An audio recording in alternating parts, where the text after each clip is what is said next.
Ազատի ջրամբարի մասին հետաքրքիր փաստեր։ Ազատի ջրամբարը գտնվում է Արարատի մարզում ծովի մակարդակից 1050 մետր բարձրության վրա։ Այն կառուցվել է Լանջազատ գյուղի մոտ Ազատ գետի միջին հոսանքում։ Ջրամբարը օգտագործվում է Արարատյան դաշտի ոռոգման համար։ Այնտեղ զարգացած է ոռոգելի հողագործությունը։ Ազատի ջրամբարը շահագործման է հանձնվել 1976 թվականից։ Ընդհանուր ծավալը կազմում է 70 միլիոն խորանարդ մետր։ Ջրամբարի տարածքը շատ գեղեցիկ է։ Երկինքն ու ամպերը արտացոլվում են ջրի մեջ և կախված օրվա ժամից յուրահատուկ տեսք են հաղորդում ջրամբարին։ Ջրամբարի շուրջ վեր են խոյանում Երանոսի լեռները։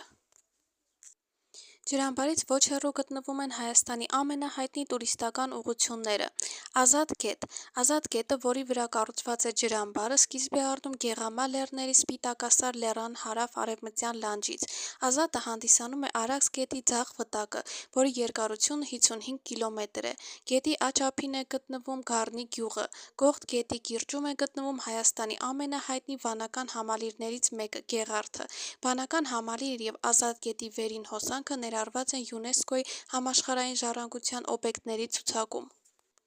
Քարերի սիմֆոնիա։ Գառնի գյուղից ոչ հեռու գտնվում է Ազատի կիրճը, որն ունի նաև Գառնու ձոր անվանումը։ Այն հայտնի է իր բնական հուշարձանով, որը կոչվում է Քարերի սիմֆոնիա։ Սրանք հնգանկյուն և վեցանկյուն մեծ սյուներ են, որոնք նման են հսկայական երաժշտական գործիքի՝ երգեհոնի։ Այստեղից էլ ծագել է Քարերի սիմֆոնիա անվանումը։ Առաջին հայացքից ձեռագործ թվացող այս սյուները իրականում ստեղծվել են բնության կողմից և առաջացել են հրաբխային հոսքի հետևանքով։ Երևույթի գիտական անվանումն է սյունային անջատում։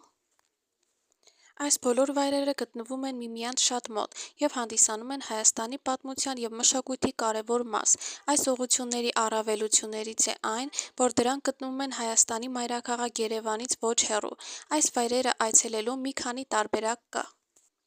Ուղևորություն դեպի Ազատի կիրճ։ Ազատի ջրամբարը և կիրճը հարմար և հետաքրքիր ուղղություն են հեծանվարշավների համար։ Եթե փորձառու հեծանվորդ եք, ապա հաստատ կվայելեք ճամփորդության այս տարբերակը։ Ձեզ սպասում են խոչընդոտներով լի արահետներ, հետաքրքիր ու բազմազան երթուղի և գեղեցիկ տեսարաններ։ Այս տարածքում կարող եք իրականացնել նաև կարճատև և թեթև արշավներ, այցելել հայտնի Գեղարդի վանքը, Գառնու հեթանոսական տաճարը, այնուհետև իջնել Ազատի կիրճ և սեփական աչքերով տեսնել Քարերի սիմֆոնիան։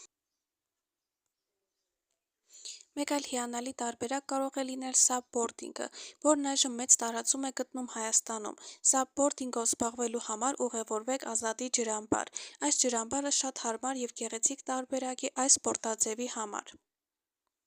Ազատի ջրամբար գնալիս պատրաստ եղեք ձեզ սպասվող եղանակային պայմաններին, քանի որ ջրամբարը գրեթե զերծ է բուսականությունից և ծառերից, և շոգ եղանակին արևից թաքնվելու տեղ չի լինի, ուստի այնտեղ գնալիս ձեզ հետ վերցրեք վրան։